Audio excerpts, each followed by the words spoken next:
नमस्कार दोस्तों, भारतीय जनता पार्टी किस तरह से केवल बिल्डर के लिए और अपने उद्योगपति दोस्तों के लिए काम करती है, आज इस वीडियो में कई सबूत के साथ मैं आपको ये साबित कर दूंगा।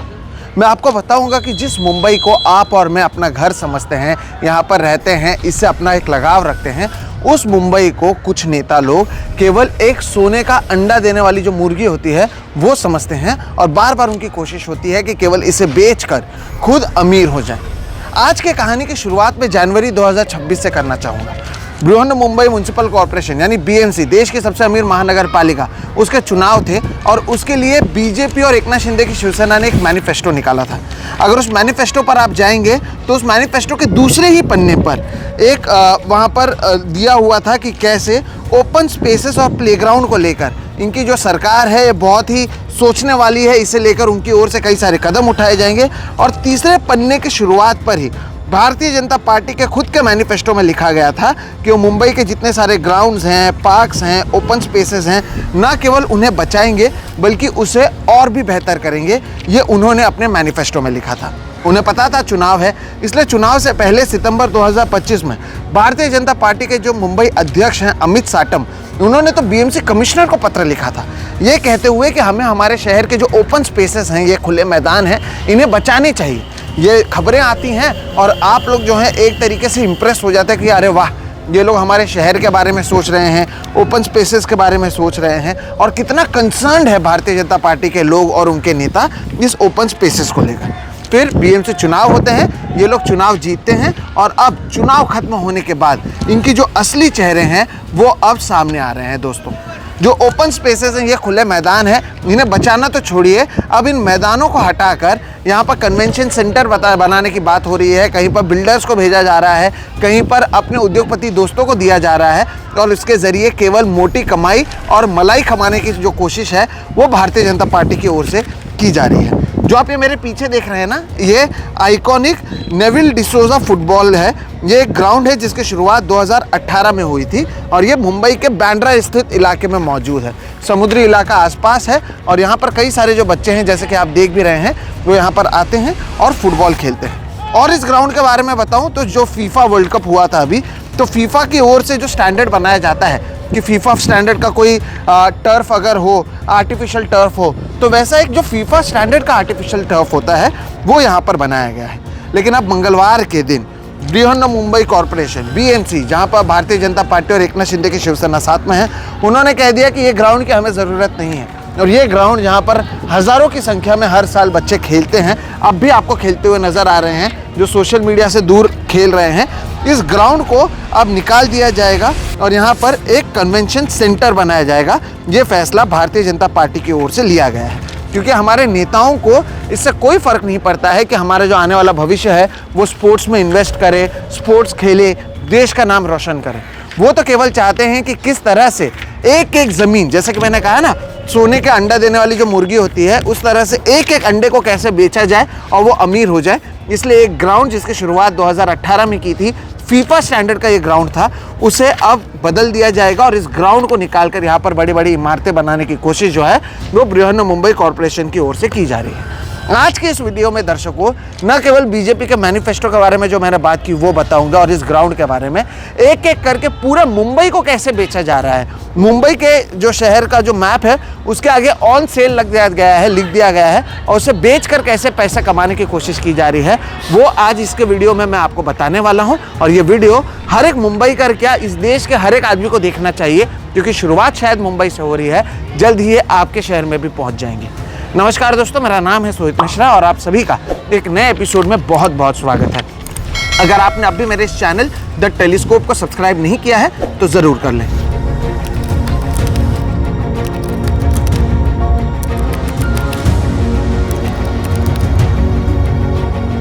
दोस्तों, जैसे कि मैंने कहा, मैं मुंबई के बांद्रा इलाके में मौजूद हूँ और ये जो ग्राउंड आप मेरे पीछे देख रहे हैं ये नेविल डिसूजा फुटबॉल ग्राउंड है और ये इंडिया के सबसे बड़े फुटबॉल प्लेयर में से एक नेविल डिसूजा, उनके नाम पर रखा गया था जिन्होंने 1956 के मेलबर्न ओलंपिक्स में भारत का नाम किया था। हर साल 10,000 से ज़्यादा जो फुटबॉलर्स हैं वो इस ग्राउंड में खेलते हैं। ये आप देख सकते हैं कि ये जो लीग होते हैं, हर एक लीग की जो टीम है उनकी यहाँ पर तस्वीरें लगाई गई हैं, उनके लोगो यहाँ पर लगाए गए हैं और इतने सारे टीम्स के जो लोग हैं वो यहाँ पर खेलते हैं। 10,000 से ज़्यादा फुटबॉलर्स हर साल इस ग्राउंड का उपयोग करते हैं। लेकिन भारतीय जनता पार्टी को इससे कोई लेना देना नहीं है। अभी फीफा फुटबॉल वर्ल्ड कप हुआ था, आपके भी मन में ये सोच आई होगी कि हमारे देश के लोग क्यों नहीं होते हैं इस फीफा में। 140 करोड़ की आबादी है हमारे देश की, छोटे छोटे देश के फीफा टीम होते हैं, हमारे देश का क्यों नहीं होता है। तो इसके लिए आपके देश के खिलाड़ी नहीं, आपके देश के जो नेता हैं ना, वो लोग जिम्मेदार हैं, क्योंकि उन्हें ये एक ज़मीन नज़र आती है, इसके ऊपर का ग्राउंड, यहाँ पर लोग जो अपना भविष्य बना रहे हैं उससे उन्हें फ़र्क नहीं पड़ता है। और शायद इसलिए अब फीफा में भारत का नाम होगा या नहीं होगा पता नहीं, लेकिन ये जो फुटबॉल ग्राउंड है जो फीफा के अनुसार चलाया जा रहा था 2018 से, इसे हटा दिया जा रहा है। इसे आप और मैं ग्राउंड समझते हैं ना, भारतीय जनता पार्टी के लोग क्या समझते हैं पता है? इसे 8,450 स्क्वायर मीटर का एरिया समझते हैं, जिसे ये बदलना चाहते हैं और यहाँ पर एक कन्वेंशन सेंटर लाना चाहते हैं। अभी फ़िलहाल 300 से ज़्यादा फुटबॉल क्लब के लोग यहाँ पर आते हैं, खेलते हैं, और इस सेंटर पर कई लोग जो हैं अपने फुटबॉल के जो सपने होते हैं उसे पूरा करने की कोशिश करते हैं।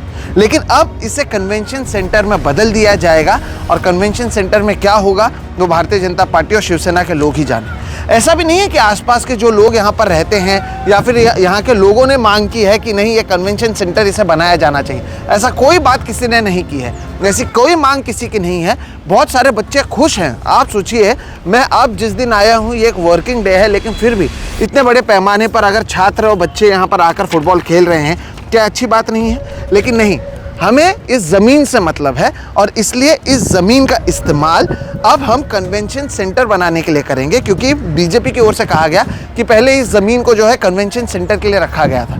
तो इसे एक सेंटर, एक इमारत यहाँ पर बड़ी सी बन जाएगी। ये समुद्र है पास में, तो इसकी ज़मीन की कीमत भी बहुत ज़्यादा है, तो आप समझ सकते हैं कि इससे किसे फ़ायदा होगा।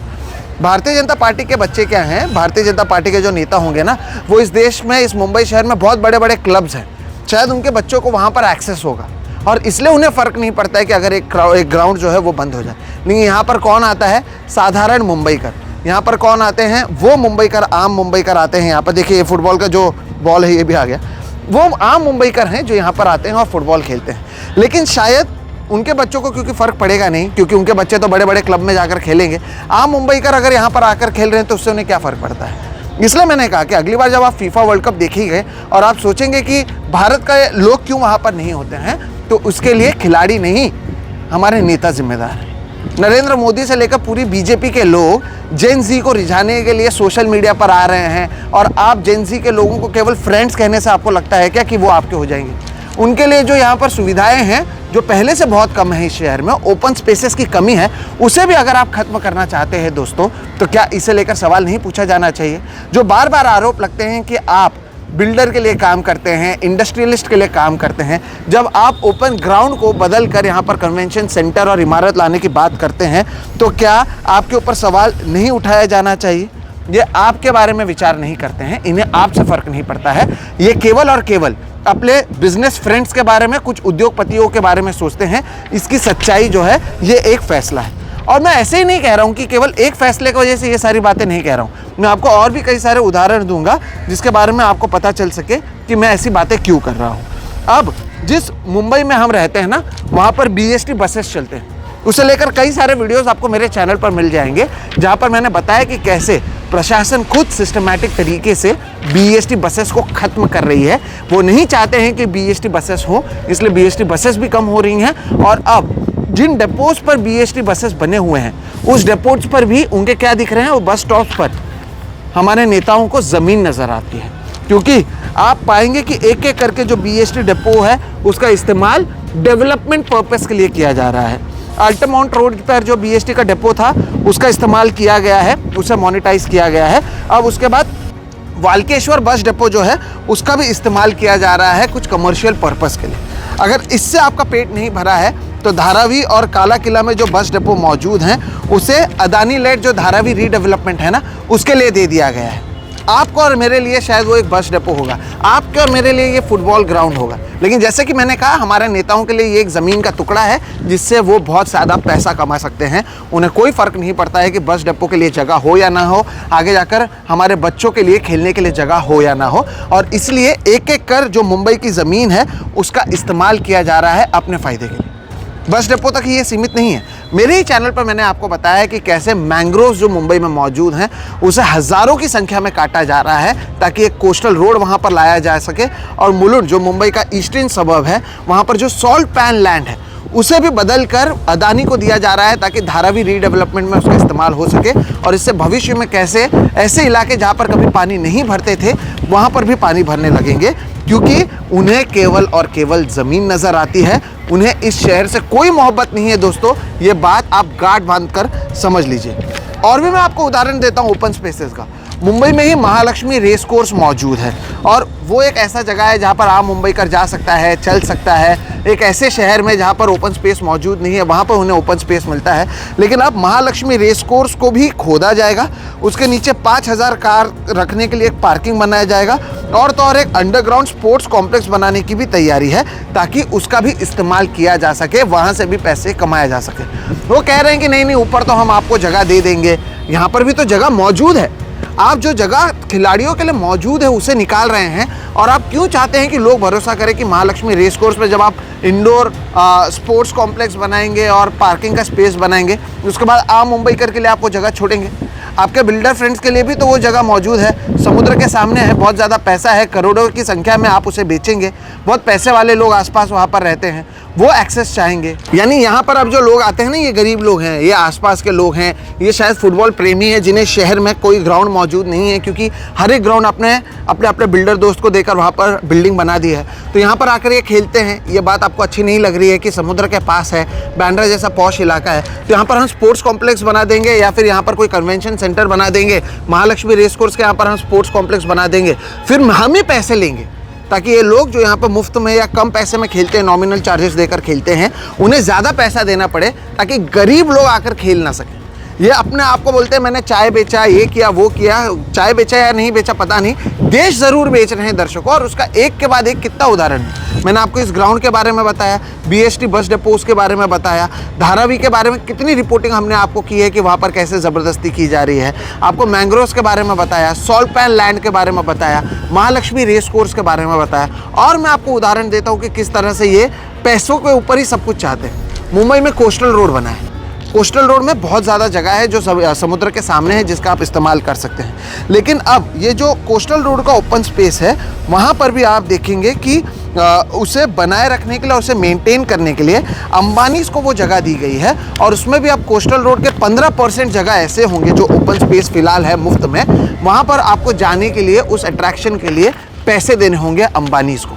यानी आप देख रहे हैं चीज़ें मुफ्त में मौजूद हैं, लेकिन पैसे कैसे कमाएं उसके लिए एक के बाद एक कितने सारे उदाहरण मैंने आपको दिए।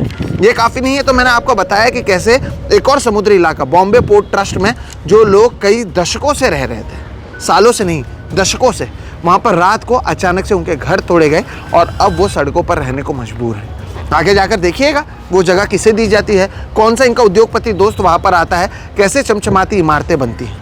दोस्तों, इन्हें मुंबई से नहीं, मुंबई की सड़कों से, मुंबई की ज़मीन से प्यार है, और इस ज़मीन के प्यार करने वाले लोग कभी भी आपके बारे में नहीं सोचेंगे। या आप देख रहे हैं ना, ये कितनी अच्छी तस्वीरें हैं, छात्र खेल रहे हैं, लोग खेल रहे हैं, अच्छे से उन्होंने पूरे यूनिफॉर्म जो जर्सी होता है वो पहना हुआ है, पूरी की पूरी सुविधा मौजूद है। मेरे जैसे एक आदमी जो इस क्लब का मेंबर नहीं है वो आकर यहाँ पर टहलते हुए आपको ये पूरी खबरें दे रहा है, लेकिन ये बातें इन्हें पसंद नहीं आती हैं।